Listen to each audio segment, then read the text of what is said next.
Hi, I'm Willie Downs, and this is The Journey. And today we have a very special guest with us. Bryan Engram is the co-founder of Brazen Animation Studios based out of Dallas, Texas. And, you know, I've had had such an honor getting to know Bryan over the last few years. And let me tell you, this guy, he's a creative genius. So no doubt that we'll have be able to learn a lot from him today. So, Bryan, Oh, go ahead, Bryan. No, I was just gonna say it's really nice to be here, Willie, and I really appreciate you having me on the show. Thank you very much. Absolutely, and you know, I think you've had a little bit of a unique experience because you not only did you start off in the animation industry as an animator, but you also kind of jumped over to the other side using business and now owning and running a studio, and I think there's a lot to learn there. So. But I kind of want to start off and hear a little bit about how, your early years. So tell me a little bit about your childhood. Did you consider yourself an artist or how did the arts really play out during those years? No, that's great. That's a great question. So it's interesting in that, it's hard to know just how far back we need to go, but I can remember distinctly, and this is obviously related to Brazen and a lot of what we do, but I started drawing and realizing that drawing was something that I loved to do when I was a little kid, and I would go visit my grandparents, and they were always going to church.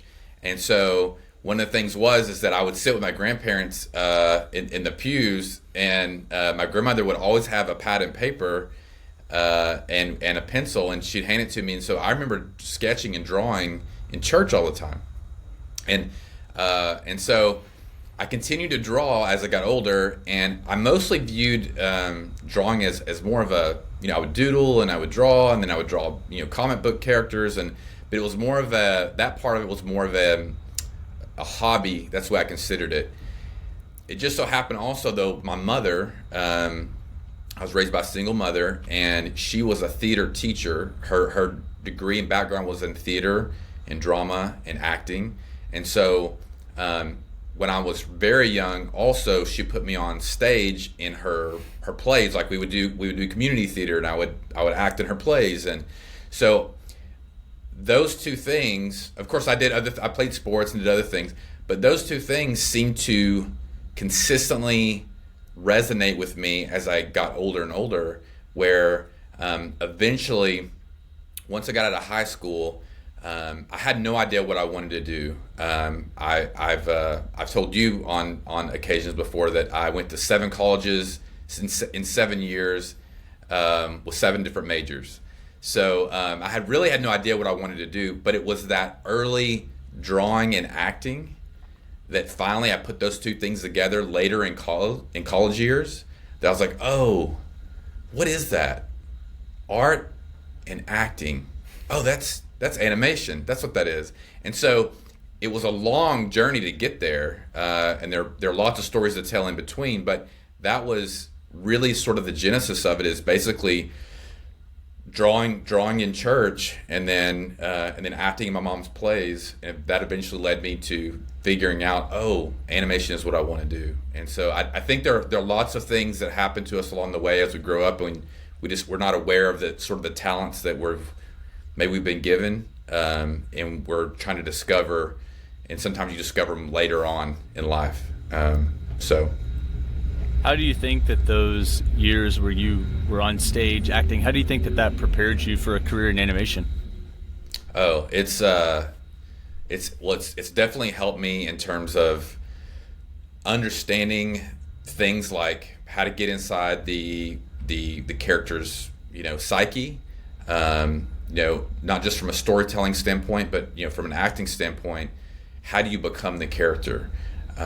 So it's not only important, obviously a lot of animators, they do pencil tests, or they do poses before they start their animation, but I would shoot a lot of video reference as well, and do take after take, and I was using my acting to try to figure out who the character is, what mannerisms will be interesting to see on camera.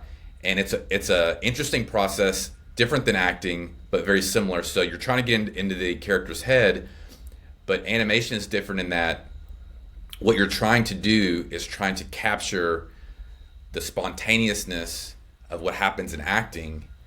But in animation, it's such a much slower process. How do I capture that spontaneous, that gesture, that head tilt? How do I capture that, but in something that's going to take me hours and hours to accomplish in the computer in animation? So, it's really helped me a lot in terms of as far as that's concerned. But then it also is very different in how I have to approach getting to the character's head as well. So you've talked about how you grew up with this love for art, and now we know that you obviously run a studio. So did you at one point, did you ever dream or think that you would ever run a business? Was that something that you ever dreamed of? So in hindsight, I think I did have always had that as sort of in the back of my mind. My family is very interesting in that it is really split down the middle. All the females on, my mom's side especially, but all the females in my family were all artists of some sort, whether they were doing acting or they could draw or paint or sculpture or play a musical instrument. They were all artists. All the women were. All the men had small businesses. So my grandfather had his own, he's a master electrician, had his own electrical company. My uncle, he was a serial entrepreneur, so he ran several different businesses. My dad, even though my dad wasn't in the picture for most of my life, he ran car lots. Like he had car dealerships. So it was interesting in that when I finally did decide that I wanted to start a studio, unknowingly I had these two tremendous influences between always around art, literature, movies, acting, and then business, and getting to hear about business and getting to hear about running a company and getting to hear about what it takes to run a company. And so, I think God works in funny ways, but I think it's an interesting situation as I got older and looking back in hindsight. It's like, wow, I actually was in a way being prepared through my childhood with these two great influences that I've had in my life. So throughout your childhood, did you really have anybody that encouraged you to pursue the arts or pursue whatever it is that your dream was at that time? My mom was extremely, as you would expect, her undergrad is in theater, her graduate degree is in classical literature. So that's Shakespeare, Beowulf, Paradise Lost. I mean, all the classics. So as a kid, and again, this sounds strange, but in hindsight, it sounds really strange. But at the time, I didn't think any different. So we would watch movies with my mom, and she wouldn't watch a movie the way a normal person watches a movie, right? Being someone who was a trained actor and theater director, and then also being trained in classical literature, she would talk to me about movies, and she would say things like, okay, Bryan, pay attention to, do you see the way that this actor did this in this scene? Do you see the way the actor did this in this scene? And so she wasn't necessarily encouraging me to go into the arts, but she was constantly talking about the arts and literature and storytelling as I was growing up.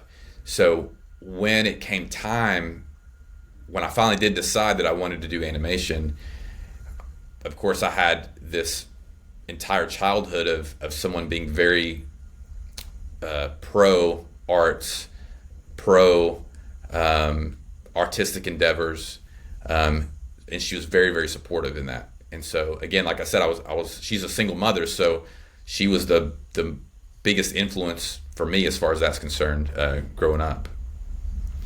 So did you ever have any doubts or fears as a young person that you had to overcome? Oh, absolutely. I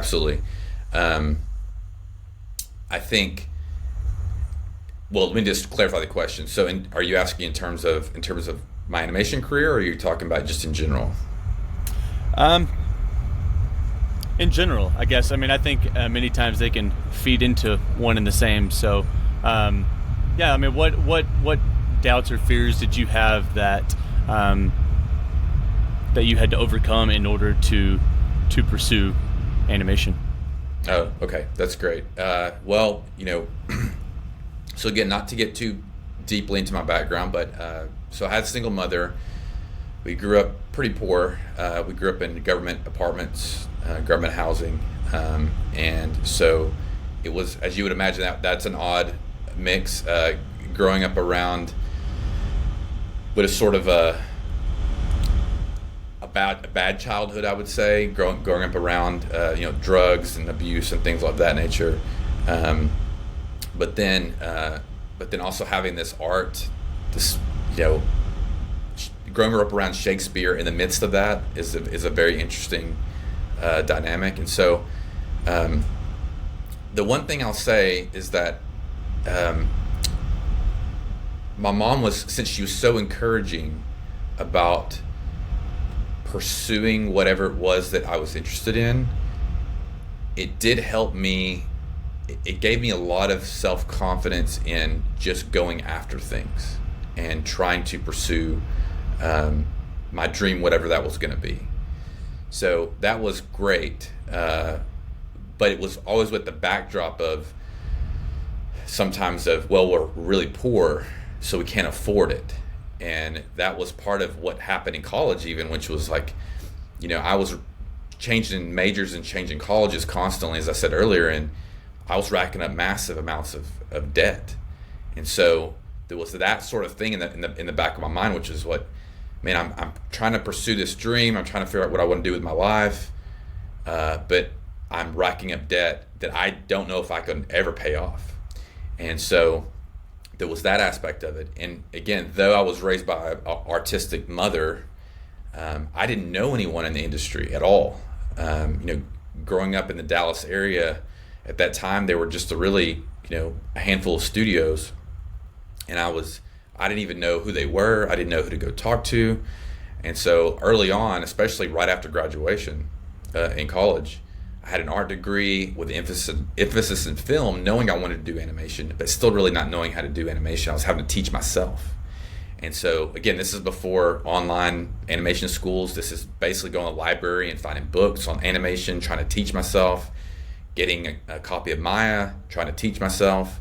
And so there was a lot of doubt, a lot of angst, I'll say. And, man, is this the right route for me? Am I going to be able to do this? I don't know anyone to help me, to teach me. And so a lot of it was, frankly, lots of prayer, a lot of faith in God that, and a lot of it was basically praying to God, not so much, hey, let me be an animator. It was more of just help direct my life, help me figure out what my path should be. And I could tell the story how I got there, but eventually there were some really interesting serendipitous things that happened along the way that really helped me get into the industry. And that's when I finally knew, okay, this is what I'm supposed to be doing, and this is my path. And so since that point, I've had no doubts about being an animator or being a director or being a CEO of my own company. It's been pretty clear to me what my path is and what my purpose is since that point. I would love to hear that story. You said the story leading up to that, if you care to share. Sure, absolutely. So I had, as I said, I just graduated, and my wife was still in college, and so I don't recommend this at all. To anyone that's listening, don't recommend this. But I got married and graduated the same week. So I graduated on a Saturday and got married on the following Saturday. Very, very stressful week. Had a wife that was still in school. We were living off of school loan money. So again, we didn't have any money or really income coming in other than school loan money that we were trying to live off of, that we were racking up debt with.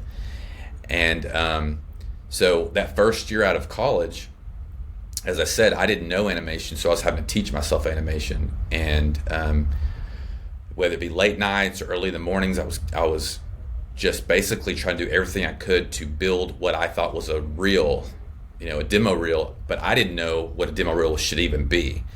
And I, just to show you how little I knew what I was doing, didn't even understand that when you do animation, that you're not supposed to learn everything. So I was trying to teach myself rigging, I was teaching myself modeling, I was teaching myself animation, I was teaching myself how to light, I was teaching myself all the things because I didn't know. I actually didn't know that you could specialize and only be an animator or only be a modeler or only do character design. I didn't understand the difference. So I was trying to teach myself all of CG animation. And at the same time, I needed to make a living for my family. So I ended up getting a job at Circuit City, which a lot of people may or may not remember, but Circuit City they were the competitor to Best Buy. The biggest difference is that they were 100% commission sales. So that was good and bad. If I didn't sell, I didn't make money. But if I did sell, then I could make as much as I wanted. And that was the beauty of it, is that I actually would work extra hours, way beyond my shift even, because they wouldn't even send me home. They would let me keep selling if I wanted to. So like, let's say I got to work at 9 a.m., they would let me sell all day if I wanted to, just so I could make more money. Well, I could tell that Circuit City experience, I was selling computers, and that was interesting because I got to learn how to, I was building my own computers at the time. Again, I was teaching myself lots of things at the time. I was teaching myself how to build my own computers, how to do animation. And so I would, like I said, I would do my shift. I would make money. Then I would go home and practice animation. But I knew that job, I could just tell that wasn't going to be long lasting. It felt very temporary, and I can't even describe to you what I was sensing. But my instincts were right, because I showed up. Let's see, I've been working there probably 6 months, and I showed up one day to work, and everyone was standing outside. And I said, "Hey guys, what's going on?" And they said, "Haven't you heard? They're letting 4,000 people go all across Circuit City." And that was the beginning of the end of Circuit City. Eventually they went bankrupt. And so at that point, my family, on both sides, my mom's side, my wife's side, they're like, "Okay, just go get another sales job. We just got married. I have a new wife. Just go get another sales job." And I was like, no, I don't think I'm going to do that. I think I'm going to keep learning animation. And so what I did is I took some of the money that I've been saving money all that time, because again, I could tell that job was going to end. So I took some of the money. I got I don't know if you remember they had those nice Sony Trinitron monitors, but they were CRT, so they're really, really heavy. This shows you how long ago this was. This is a while ago. We didn't have there weren't a lot of flat monitors at that time. But I had a month left to use my discount from Circuit City to get a 50% discount on any computer equipment that I wanted to buy. So I used that to get everything set up to learn animation. And I spent the next 6 months, or actually the next 4 months, getting up every day without a job. And again, my wife is still in school. She's going to class, and I'm just teaching myself animation all day, every day, all day, every day, every night, every day. And I was able to build a new demo reel with more stuff on it. And again, it wasn't very good. I was still self-taught, but I was just doing the best I could. And so at some point, though, that money started to run out. And we had gotten down pretty low. My wife, we were living in a 450 square foot apartment. And so at that point, though I didn't want to go get another job, and I told my family I was going to learn animation until I got an animation job. I still wasn't hearing back. I was sending my demo reel portfolio out. I wasn't hearing back from studios. And I was like, man, this is frustrating. And again, it was a lot of those things you asked earlier, which is like, questioning, is this the right path for me? I'm trying animation. Is this the right path? I'm not having a lot of luck yet, but I just sort of kept at it. So I actually went and got a job, which was one of the best, easiest jobs I've ever had. I got a job at a Smoothie King making smoothies. So that job paid me $7, $7.50, I think, at the time. And but I worked it so that I could open the store, and then I'd get off early, and then I'd go home and I could work on animation. So we needed some money coming in, something. And so I worked that job. It was an easy job, and then I could go home and work on animation. So again, I was still kind of just at that pace of how fast can I learn animation? How quickly can I learn it? And so I'd been working there for about a month, maybe 2 months. And my boss, he already knew that at that point, my dream really was animation. I was very upfront about what my goals were. But he really liked my work ethic, and he thought that I was doing a good job at the store. And he had decided he was going to open up another Smoothie King. So he had one in Louisville, Texas, and he was going to open up another one in Frisco, Texas, which it wasn't very far away from each other. And so he's like, "Hey, Bryan, why don't you be my manager for the old store, which was his original Louisville store? Why don't you be the manager for that store while I go open up and I'll run the other store?" And so he offered me $32,000 a year to be the manager of that store. And I was like, man, remember I was making seven and a half an hour, right, at the time. And so 32,000 was, that was a lot for me, and for my wife and I. And so, but I told him, I said, in the back of my head, I thought, okay, am I going to be the Smoothie King guy? Is that my goal? Is that God's plan for me? Am I going to be doing Smoothie King? Is that the plan? And so I asked my boss, I said, can I get back to you? I just want to go home and pray about this. He said, yeah, no problem. Go. He said, I do need to know pretty soon. So if you let me know tomorrow, come back and tell me. So I went home that night, and this is not exaggeration. In the story of David, in the Old Testament, King David, it says he got on his face and he prayed to God. And so I literally got on my face and prayed. And my prayer wasn't, please let me do animation. It wasn't that. It was, just give me an answer. Tell me what you want me to do. Do you want me to be a Smoothie King guy? I'll be a Smoothie King guy. But if you want me to do animation, let me know that. Right? And that was, so again, keep in mind the timing. So I've been offered the job.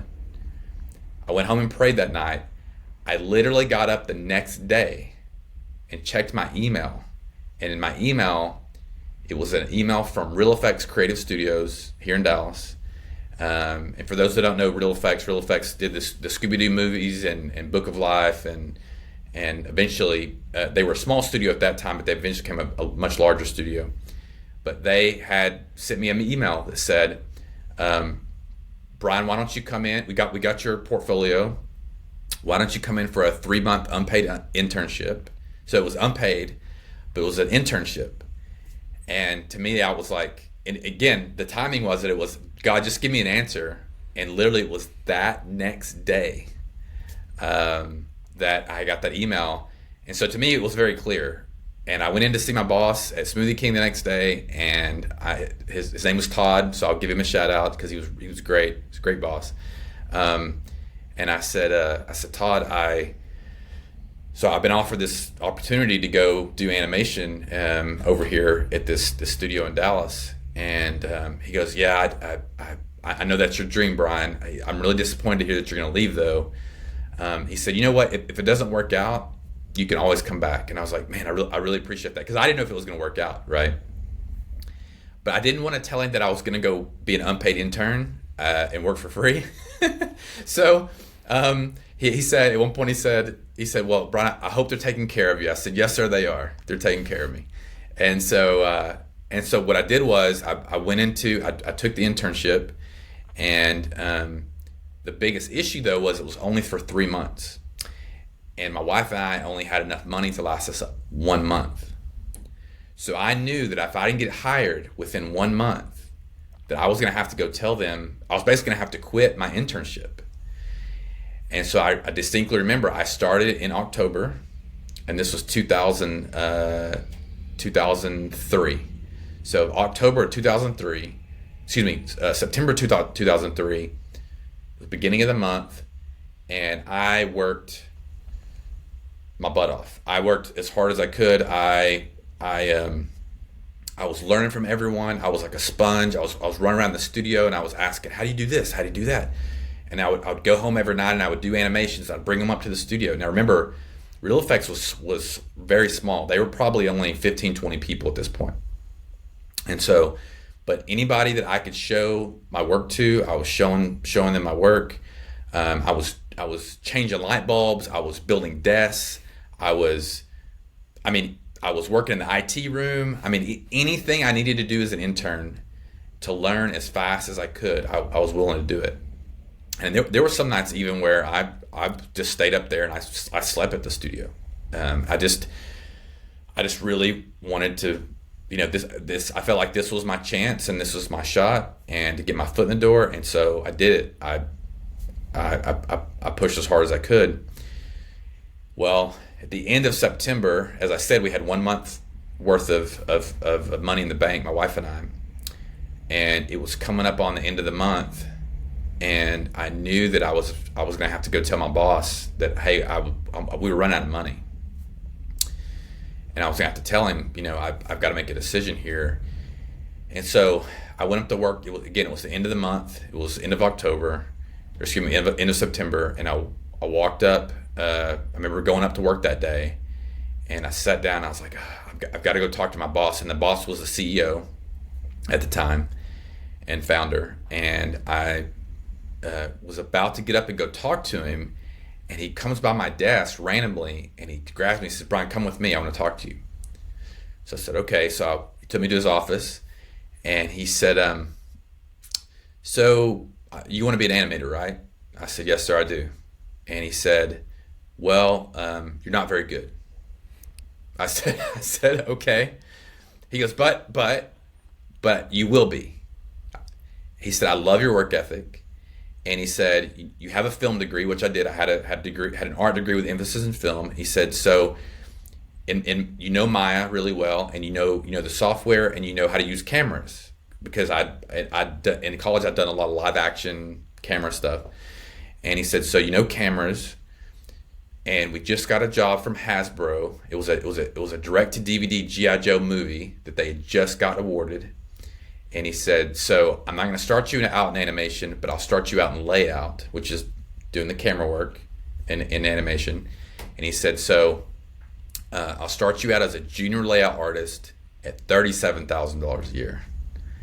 And so again, it's crazy. The timing, that whole month, if you just think of that, the series of events, $32,000 a year to be a Smoothie King manager, to 1 month later take an unpaid internship, $37,000 a year as a junior layout artist.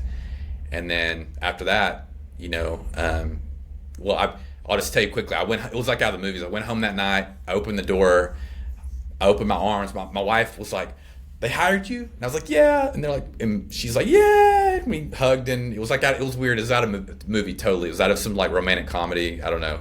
It's kind of cheesy, but it was great. And then from that point on, I was a junior layout artist. I was then a junior animator after that. The company continued to grow. We had a big investor did come into Real Effects and started pouring money into it. It started to grow really quickly. I grew with the company, so I was a junior animator, then a senior animator, then a supervisor, then animation director, then I was director of studio animation and reported to the CEO. And along the way, I had lots of mentors. One of my mentors was Ken Duncan. He was a directing supervisor, directing animator at Disney. He had been there 20 years. Then he went on to DreamWorks, and he had come. and he had taught me how to really animate. I mean, he came in and he's like, "Hey, you don't know what you're doing," and I was like, "I know, I don't." And because I was self-taught basically, and so he's like, "No, but let me teach you really how to animate." And so I got taught by a Disney veteran animator, and that really helped me a lot. Obviously, I consider that a huge blessing to have had that experience. And so, and at Real Effects, again, what was interesting is the company grew so quickly. I think we went from 15, 20 people to, by the time I left, almost 9 years later, we were over 600. So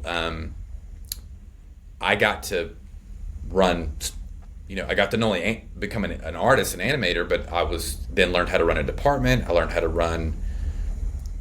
By the time I left, it was roughly half the studio I was responsible for. So it was art, modeling, rigging, layout, and animation were my departments, and the supervisors reported to me. And then I was going on sales calls with the sales team. I was bidding projects. And so again, in hindsight, that entire journey was really interesting in that I realized in hindsight I was being prepared to run my own studio, and I just didn't know it at the time. And so so anyway, I know that was really long-winded. I apologize, but that was my journey up until that point. So that's an incredible story. So thank you for sharing that, for sure. So what inspired that? I mean, you're here at Real Effects. You're in a stable position, stable income. Mm-hmm. What inspired you to transition out of that and go and start an animation studio? No, that's fantastic. Along that journey at Real Effects, what was really interesting along the way is that during that period of time, if anyone's familiar with Big Idea Productions, they did VeggieTales, obviously I'm a Christian, so that studio was interesting to me in terms of they built a studio, although overtly faith-based content. I did think it was interesting that they were trying to tell stories that had sort of a moral foundation to them. And so even while I was at Real Effects, I would have a lot of conversations with people that were coming, because we were hiring from everywhere, right? We were hiring from Disney, we were hiring from Pixar, but we were also hiring from Big Idea. Big Idea had shut down in the midst of while I was at Real Effects. And so this huge influx of former Big Idea people had come in. And so I had a chance to have a lot of discussions about Big Idea, what that was like working there, and just what was like working at a studio that had such, that had the values that they had as a studio. And so that again kind of that seed stuck in my head about, man, that's interesting to run a studio that had those values. What would that be like? And now, as Real Effects grew, and it was a great, like I said, it was a great experience for me. I was exposed to so much in terms of growth as an artist, as a manager, being exposed to how different parts of a studio should run, and maybe areas how it shouldn't run, things like that. But that continued to build within me that idea of like, what if I could have a studio? What would that be like? And if I had a studio, what would I build? And so that was part of that process of, while I was at Real Effects. It just sort of kept growing. That seed was growing within me, that had been planted early on. And so toward the end of my time at Real Effects, I started to see like, I think there may be a need for a studio that can tell stories that, I would call it, there was sort of an early Pixar type of storytelling, right? There was a lot of really good moral messages, although not overtly Christian or overtly faith-based. There were some really good moral messages in there. And so I started thinking about, I can see where you don't have to build a studio that's overtly Christian, but you could build a studio that has stories that have meaning and purpose and can touch the audience at a deeper level, heart, soul, and mind, right? And so that thought then became, man, I really, I think my time at Real Effects is coming to an end. I think God is really pulling on me to go do this thing. I told my wife leading up to me quitting and leaving Real Effects, I told her, I'd said, I've got this kind of burning desire to go do this, to go try this. And I'd forewarned her that don't be surprised if I come home one day and I've quit my job. And so she knew ahead of time, but she didn't know when it was a thing. But she knew ahead of time that there would probably be a day where I would just come home and I'd say, yeah, I've quit my job today. And so that's exactly what happened. Is that I showed up to work one day at Real Effects, and again it was very strange. It was like it just today's the day. And I walked up to my boss's office, who was the CEO, co-CEO, and shut the door and said, "Hey, I gotta go. I gotta go try this." And so so I put in my notice. I did stay on at Real Effects a few more months. There was a project they were trying to finish out, and they wanted me to stay on and help with that. So I did, which was it turned out to be the Minion. It was the Minion Mayhem theme park ride at Universal Studios. So that was my last project at Real Effects. And then I left, and from that point on, it was really cool because I had a lot of people at Real Effects that also believed in what I was trying to do with starting a studio. And I had coworkers basically volunteering to help me. They're like, "Bryan, I'll help you with this. Bryan, you need help with that." And so again, I had left Real Effects, but I had all these people that I was friends with, and people that wanted to help me because they knew that part of my goal was to start this studio. And so then I had a friend that we've been friends for years. His name's Ryan Iltis. He's my business partner. We're 50-50 partners. And his background is in architecture, and he had built a studio doing architecture, visualization, renderings, things like that for the real estate, and had dabbled in trying to do some commercial work, and we'd gotten to know each other. It wasn't too long after I left Real Effects, I was in the process of trying to build a studio, and I posted something on Facebook that really resonated with him, and he's like, and he sent me a direct message and said, "Hey, can we have breakfast?" And I was like, "Yeah, absolutely." And so we had breakfast, and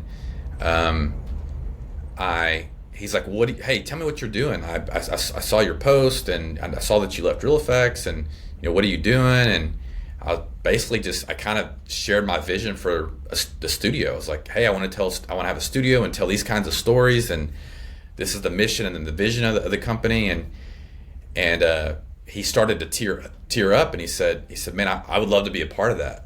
And so we decided, with the handshake deal, really, hey, let's be partners, and let's build a new studio. And so we ended up naming it Brazen, and brazen means obviously shamelessly bold in the dictionary, but in the Old Testament, there was a brazen altar. It's where you brought your best to God. It's where literally people brought all their gifts and talents, anything that they felt like they have been blessed with, they bring it to the brazen altar. And so that's actually why we call it Brazen, is this idea of bring our gifts and talents to God. And then we have a character called Iggy, or Ignatius. And so Ignatius is, you can see his head's behind me here a little bit. It's a painting, but you can see part of his head. And so he's our logo, which is the flame. And so the brazen altar, the flame, that the priest could not let the flame go out. That was part of in the Old Testament story. And so we have the flame that's always been with us. It's always been around. And Iggy is the sort of inspiration he represents. He embodies being brazen, is what we say. And so from that point on, we started the studio. We didn't have, we were having to go get jobs. We didn't have a lot of money. but we were trying to hire we had mostly young people straight out of school. You know that when you're starting a company, you don't have a lot of money, and so you go get the best talent you possibly can. And so we were booking jobs, little commercial work, and then going and trying to hire people that were young and hungry and wanted to help build a studio. And so that's what we did. And so again, I can, by the way, Willie, I can keep going and tell you the rest of the story, but it just continues, and we've been around. We just celebrated our 9th year in business, and we've worked on lots of big video game projects. We've worked on feature films.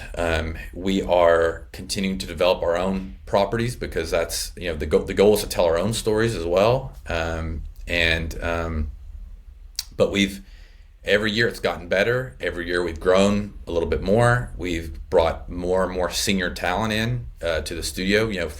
So now we're at the point of getting people from Pixar and DreamWorks and Disney, and they're moving to Dallas and working for us. And so it just continues to get better every year, and it's been a tremendous blessing. Running a business is hard. I won't lie to anyone that it wants to run a business. It's hard.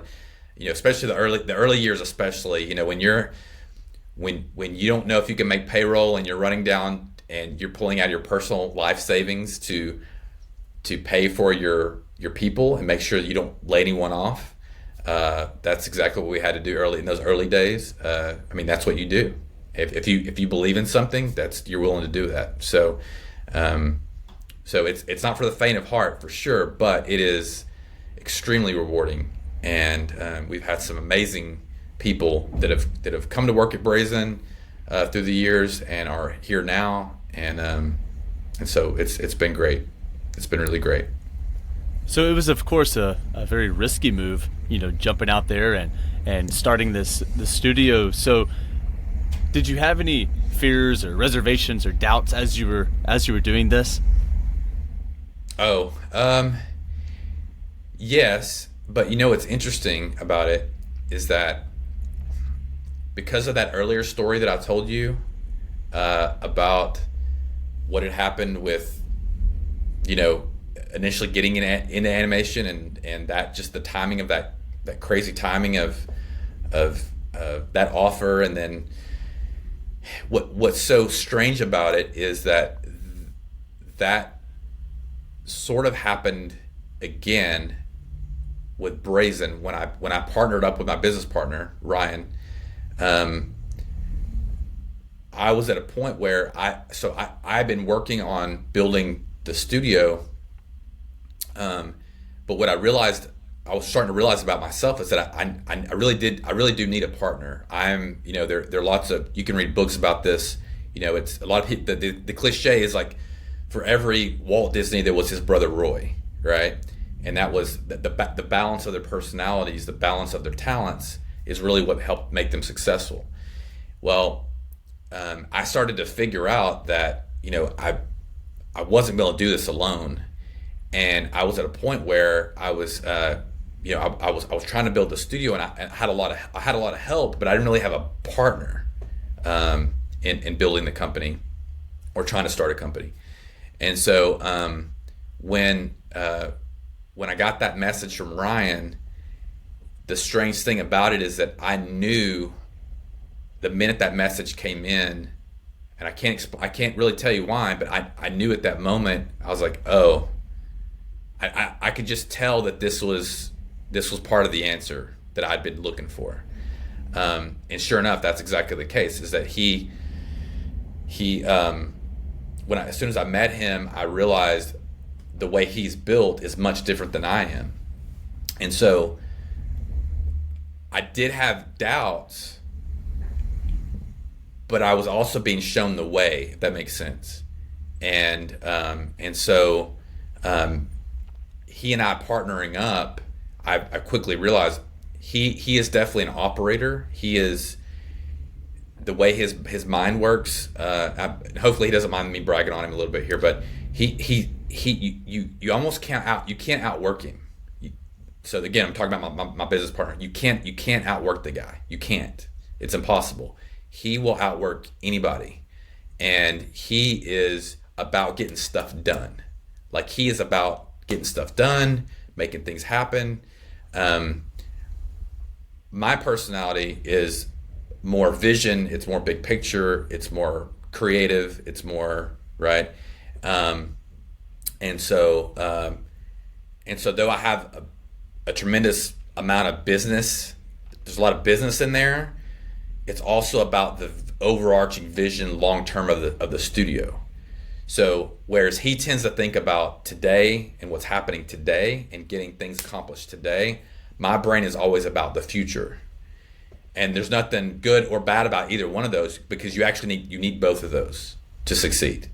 And so I think, I definitely would say he is a blessing. He's my brother. I say he's my brother. I mean, he's my brother in Christ, but he's my brother. He's my friend.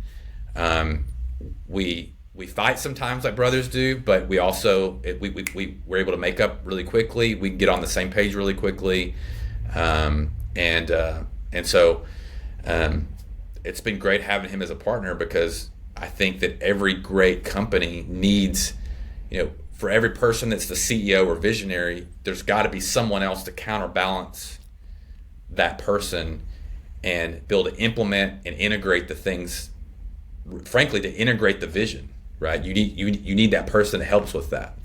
And that's what he's been for me, for sure. So did that answer your question?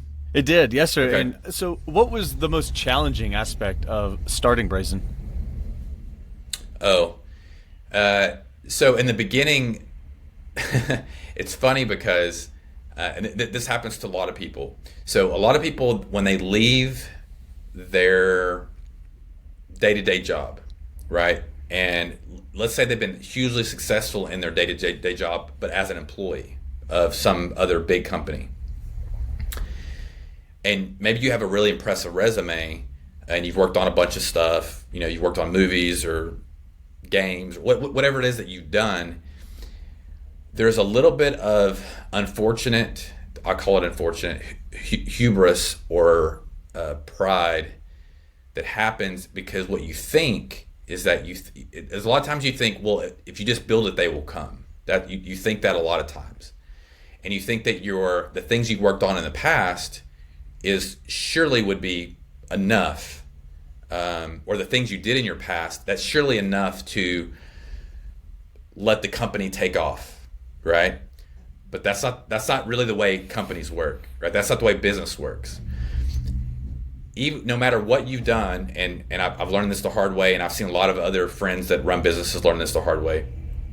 When you start a new entity, when you start a new endeavor, when you start a new company, you are starting from scratch, and you're having to almost rebuild your reputation, regardless of how successful you were at what you did before. And so you're having to rebuild your reputation. And so getting people to trust us early on, even though I was building, I was bringing in, I started bringing in people that had really great backgrounds and resumes, that had worked on big feature, Disney feature films and Pixar and, all these big companies. And I was bringing people in to help us build the studio. And you talk to clients and you're like, hey, here's the people that we got. Look at all these amazing people. But they don't really care. Their first question is always, oh, this is great that you've built an amazing team, but what have you done collectively? What have you done as a team? And so the problem early on is that you haven't done anything yet. You can only fall back on what you've done previously. And so early on, what the difficulty is convincing clients to trust you to give you work. And so early on, it was a really strange, humbling process to go, oh, okay, maybe my background got me my foot in the door with this client, but we have to continue to build our portfolio and our demo reel as a company to really get people to trust us. And so that's been the biggest challenge over this time, is really just continually chipping away. And as we grow the company, you almost ascend into different tiers of the market, if that makes sense. So in other words, There are some studios that are at this level. There's some studios are at this level. Some studios are at this level. And so what you're trying to do is basically build your company, and you're working your way up the ladder continually with the people, the people you hire, the talent you bring in, the types of projects you're working on, the quality of the projects you're working on, because everything just continues to move up the ladder. Your staff grows, the budgets grow, and with that comes a lot of challenges, right? Because as you could imagine, each rung on the ladder as you build a company has its own new set of challenges you have to now figure out, right? Things you've never experienced before that now, oh wow, this is a new challenge. I have to learn how to do this now. So, does that make sense? Yes, Hopefully? sir. Okay. Of course. Yeah, and so now running a studio requires not only those creative skills that you used as an animator, but now you're having to lead a team of creative people. So how have you stepped into that role of leadership, and what have you learned from it? Oh, that's a great question. So I think that there's a transition that happens with a business owner. In fact, there's a great book I would encourage anyone that wants to start a business, any business, to read. It's called The E-Myth. And that book is really good in that it really does break down the challenges of what happens to you as a business owner as you continue to grow the business. So when you first start out and you're small, you, of course, almost out of necessity, you have to be in the weeds. And what I mean by that is like you're very, very involved in every aspect of the company. You're trying to make sure that everything's being built the correct way. You're trying to, I don't want to use the word micromanage, but in some ways you are. You're trying to really make sure everything's being set up properly. And so you're managing in such a way that, and sometimes you're wearing a lot of hats too. At Brazen, I've still been animation. I was animation supervisor in the beginning because I had to be, or creative director because I had to be. So not only CEO and chief, I'm CEO and chief creative and running the company, but I'm also having to like get my hands dirty and be kind of in it. And in the E-Myth book is interesting because it talks about that. It talks about in the beginning, you're sort of a technician. You're still doing the work, or you're still actually have your hands dirty. You're too in the weeds. And then after that, you ascend to become more of a manager. So you become a manager of the business, but you're mostly managing people. And so you have to learn how to do that, where you're not doing the work anymore. You're trusting other people to do the work for you. But the problem there is that, again, even just as the manager, sometimes your head can still be too in the weeds about the day-to-day. And the book is, again, the E-Myth book is really good because then it talks about when you really can start to grow the company is when you can ascend to the entrepreneur. You really are an entrepreneur, meaning you're not so focused on the day-to-day. The term in the book is you are working on the business, not in the business. And so getting to that point of where you are working on constantly on the big picture of the business. You're working on what needs to happen in the business rather than working directly in the business. And so that is, I would say that's been the biggest challenge as a manager, is knowing, especially having a background as an animator. So being someone that was a layout artist and an animator and a supervisor in my past life here at Real Effects, then try not to be too hands-on. And I think I made a lot of mistakes early on trying to be too hands-on at Brazen. And so now I'm always a work in progress, but I'm now have been able to continue to transition more into that true CEO position where I'm working on the business, not in the business, and I'm trusting people to do their jobs. And so I think that was hard for me to break out of that being so hands-on and maybe a little bit more of a micromanager to being just more giving people way more freedom, which you should trust your people to do their job. So I think for me personally, that's been a huge transition for me, and been great. Actually, it's been a great learning experience. Painful at times, but it's been great for sure. So what's something that would have saved you a lot of time and money in those early years of starting the company, had you known about it at the time? Oh wow, that is a phenomenal question.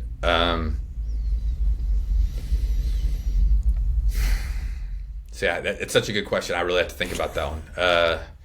So I think had I known, okay.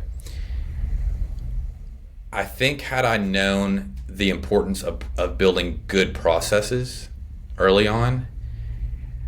And what's interesting is that I talked a lot about building processes early on, but I didn't make sure that they were being built, if that makes sense.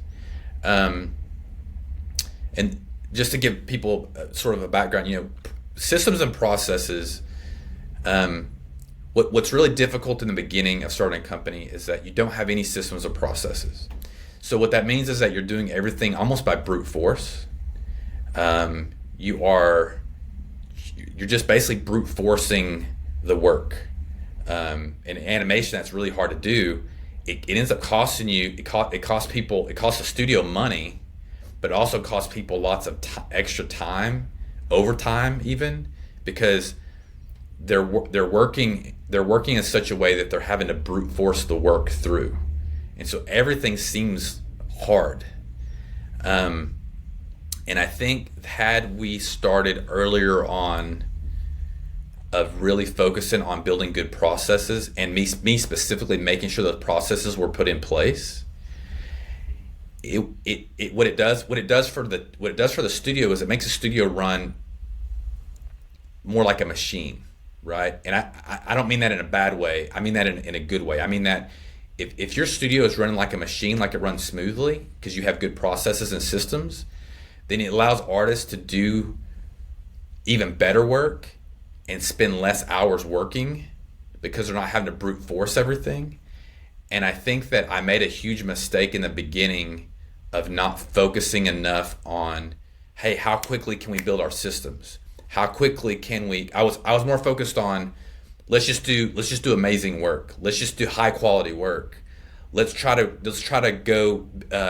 Let's do an amazing job on this project so we can go get the next big project. I was more focused on just building that part of the company of like, let's just do great work, which I still believe is very important, but the processes and systems have to be part of the foundation to allow you to do the great work, which allows the artist to do their best work. And so if I knew then what I know now, I would have absolutely I would have brought more people in that were more systems minded, like that know how to put in systems. I would have spent more time having meetings about putting systems in place. Hey, how do we build this part of our, going from this department to this department? And I think the irony is that I'd come from Real Effects had grown to a big company, and Real Effects was run system wise was run well in terms of there were lots of processes and tools and steps, and it was very, very smooth. And if you talk to anyone who's in a big animation studio or any big company, that stuff does take time, but the longer you wait, the longer it takes to get there, and the more pain you'll have later if you don't put that stuff in place.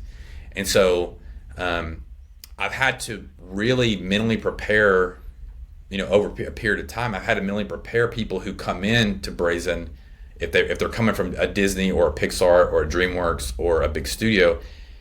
Hey, listen, we haven't been around that long, so we don't have the processes and systems that you're used to.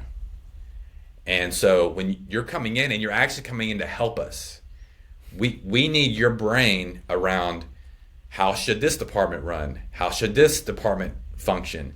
How should going from art to animation to lighting? How should that just the things that we all know, the things that we know from our past professional experience. We know what needs to be done, but you have to put in the work to actually put those systems in place. And if you don't, it causes everyone pain. And so I think that's been an unfortunate learning curve for me, to learn the hard way about just how important those things are. And if you don't focus on those things early, it'll get you in trouble later. So over the course of your career, what would you say has been the biggest challenge that you've had to overcome? Oh man.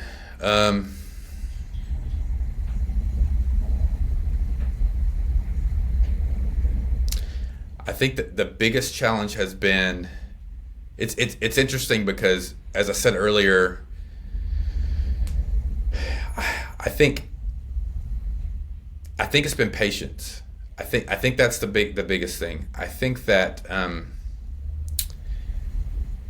I mostly have a really good amount of faith in that things will work out. But I think that I've struggled with things not happen as fast as I wanted them to happen. As I said earlier, I think early on at Brazen, I thought things would. I thought, within, just as an example, within year 3, we're doing our first feature film. Brazen's first feature film. I mean, when you're building a studio from scratch, that's.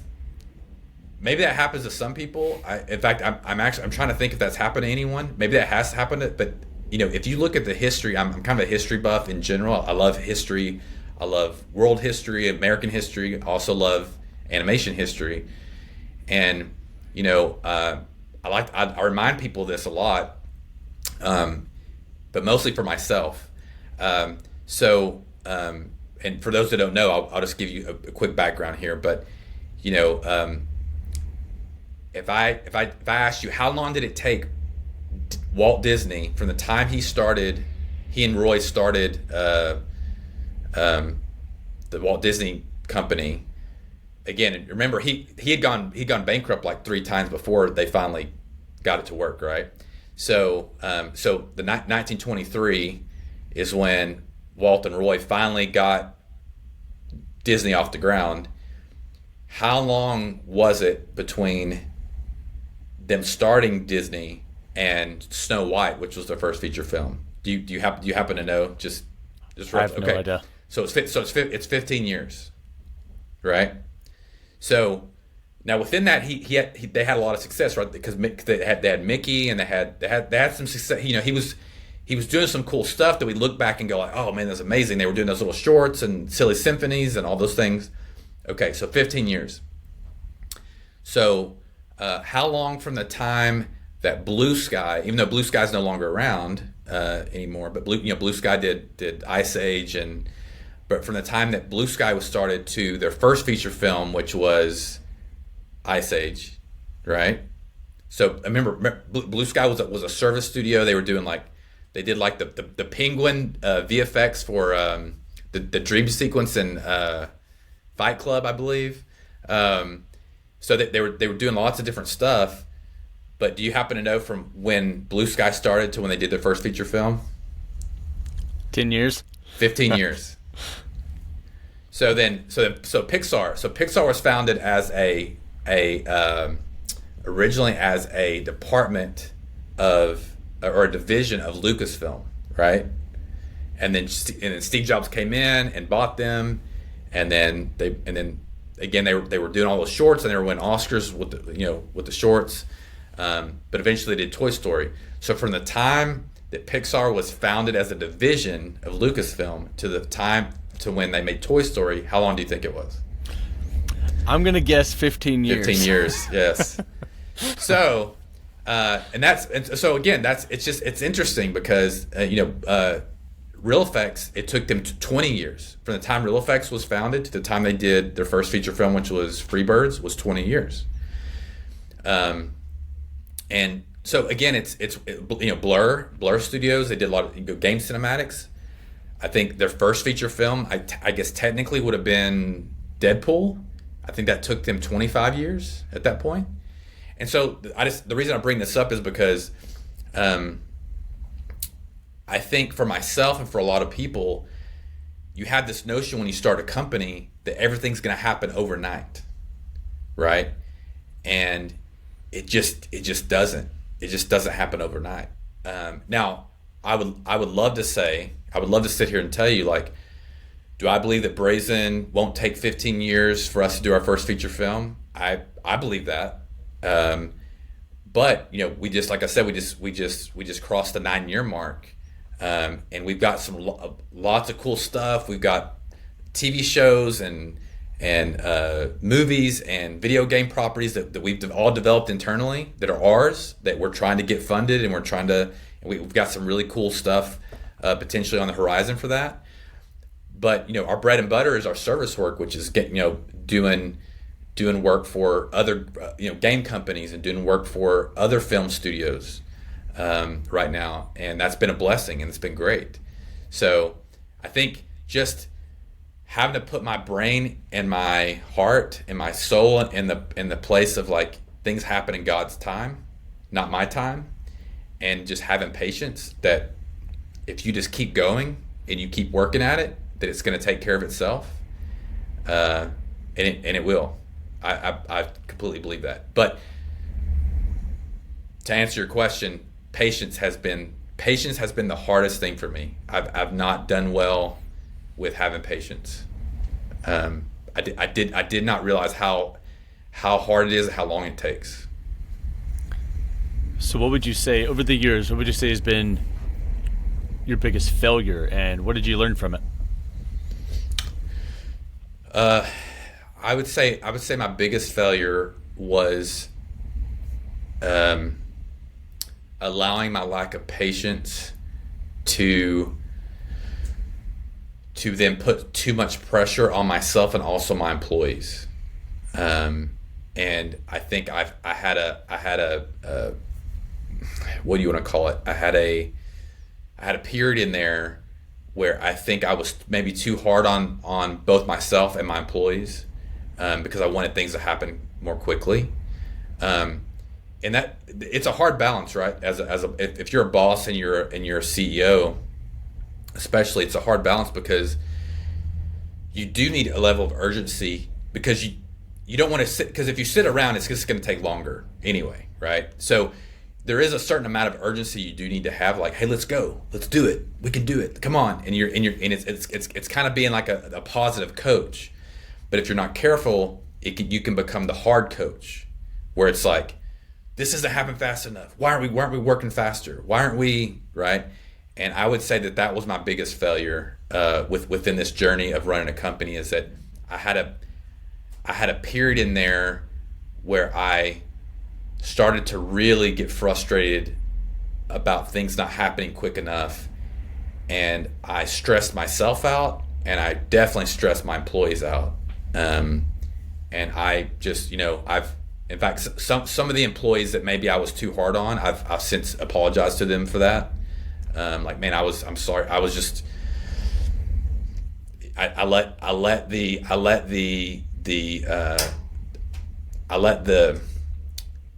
my impatience and my lack of faith that things were going to just happen the way they should, I let that affect my demeanor and my personality in a negative way, and I should not have done that. And so, man, that's been a huge lesson for me, that I have continued to work on, that God's continued to work on me. But I would say that I'm in a much better place about it now. I think I actually had some health issues over the last 2 years.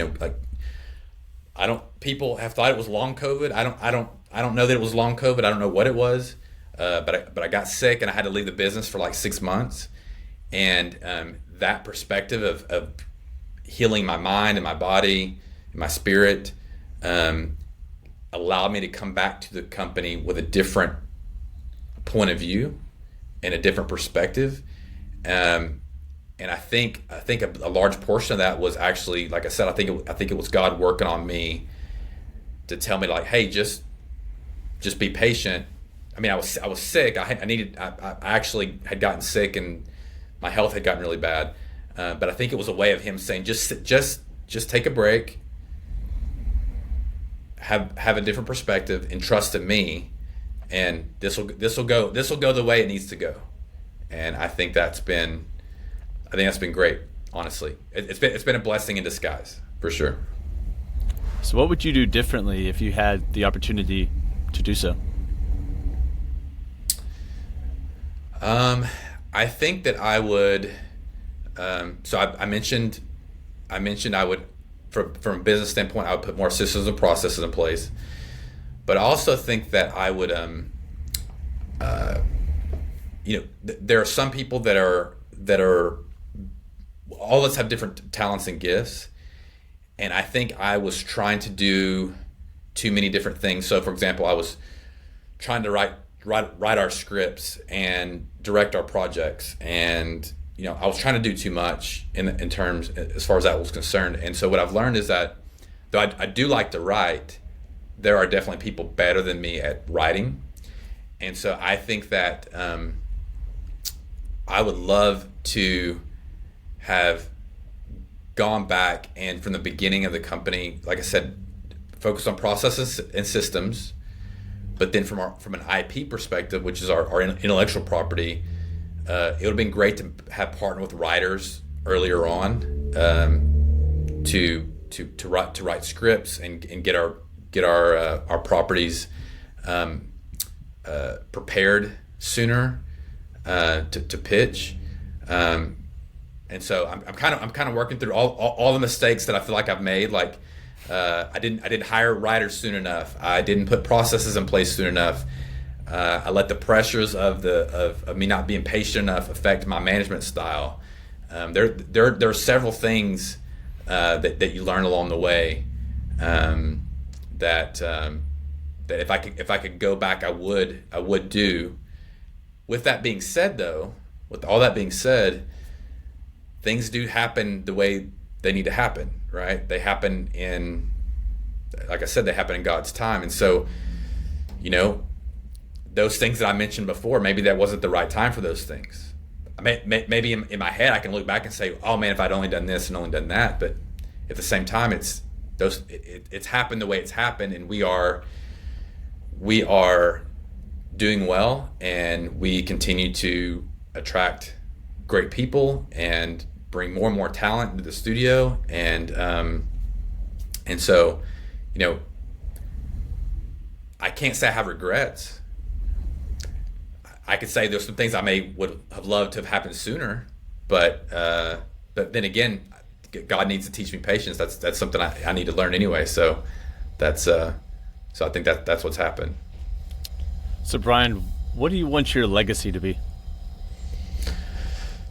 So, and this is a big part of the of why I started Brazen, which is, there are of course things like the most important legacy being that you are a good dad. I have two girls. I have a wife and two girls, and I have a family.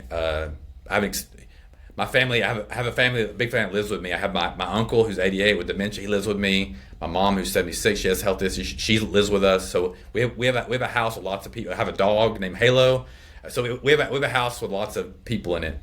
And I have felt like that being, how should I put it? Being a good steward with what God has given me, both for my family, being a good example for them, and serving Christ the way I should. I think that's extremely important. I think that's number one on that side of it. That for my family and friends and people around me, but then extend that out to being a boss and a CEO and a business owner and a friend. And a lot of the people that work here, they obviously believe in our mission and vision as well. And so going back to the mission and vision of the studio, which is we want to tell stories with meaning and purpose. And that is at the core root of me, my business partner, and those who work here. Like as a Christian, I want to be able to say that I took all the gifts and blessings that God has given me and use them in a good way to bless other people. So whether that's my family, my employees, and by extension, use my company and to the rest of the world, how did I use the gifts and talents that God gave me to bless other people, and culture even? I mean, that's part of our mission statement, to actually influence culture. And so I think our number one job is obviously to serve Him while we're on this earth, and I believe that's a big part of it, is how best serve Him, and we serve Him through using our gifts and talents and abilities, and that is at the root and the heart of the mission at Brazen. So what do I want my legacy to be? I want it to be that I did that. I took what He gave me and I gave it back to Him and other people, right? So what's been the biggest lesson, most important lesson that you've learned over the course of your career? I would say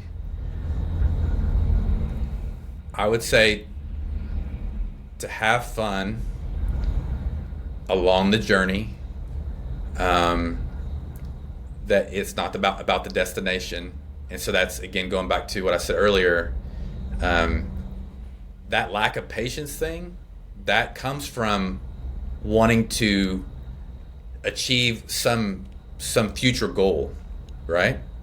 And though I certainly believe that it's good to have future goals, but I think that the learning, as I've sort of expressed in this interview, the learning is within the journey. The as the Bible does say, we can be refined by fire, right? The gold, you put heat on gold, and the impurities float to the top, and then you scrape the impurities off, and you're left with pure gold, right? And so the biggest lesson I've learned is that to enjoy the journey, and then allow myself and my company, and I guess everyone involved, to continually be refined by the challenges and obstacles, and even embracing and glorifying God in those obstacles along the way, because you know that it's just making you better. It's getting you closer to who He wants you to be, right? And I apologize for being super preachy in this interview. I do apologize for that. But it is a huge part of who I am, and it's a huge part of our business. So it's in the journey. Frankly, that's the simplest way I can put it. It's enjoying the journey, because the journey is what refines who you are in the long run, and getting you closer to where you need to be. Last question. What advice would you give to future filmmakers who have considered getting into this industry, but for whatever reason they've hesitated, they haven't made the jump? What would you tell them? I would say that if this is true, and this is important, you really have to look deep within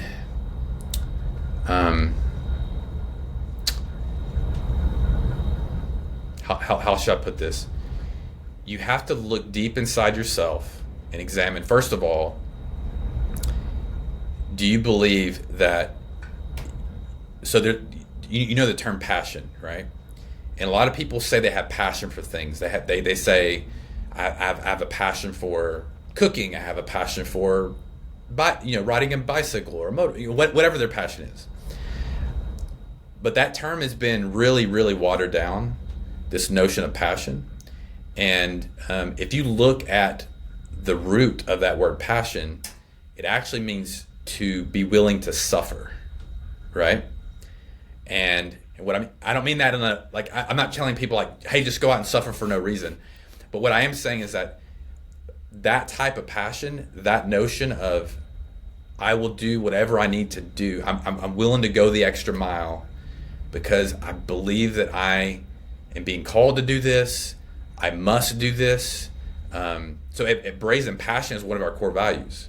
And this is how we explain it. We say, you love this so much that you can't not do it. It's not like I kind of want to do it, I sort of want to do it. It's I have to do it. And I believe that if that is truly, if you look in yourself and you can say that about you wanting to be in entertainment, an animator, a singer, a musician, a doctor, whatever it is, whatever your thing is, right? Building a business. If you can look at yourself and say, no, I am willing to go the extra mile to do this, then you have to do it. And you may have a lot of people that say that try to say, you know, like they did. They told me, go get another sales job. I was like, nope. I save my money. I'm not going to get a sales job. I'm going to teach myself animation, right? Like you have to have a point there where you if you believe that much, you don't. I'm not saying you don't listen to anybody, but at some point there will be people telling you not to do this thing that you really, really want to do, and you just have to do it, and then you have to keep going, and then you have to believe that this obstacle that's been put in front of you can overcome, right? Because that's the thing, is that I think a lot of people give up early. Like they may have a passion, and they're hit with an obstacle, and they go, oh, this is too hard. And then to me, that's not a real passion, because you're not willing to go through the obstacle and suffer to get through the obstacle. To me, a real passion is that it's hard and I'm willing to do whatever it takes to actually do it. So that's my thought. Great advice and awesome interview. Thank you so much, Bryan, for taking the time to chat. Thanks, Willie. I appreciate you. Yes. Thank you very much for having me, and I'm really excited about your new show. This is great. This is great. Congratulations. Thank you. I really appreciate it. And you have a great rest of your day.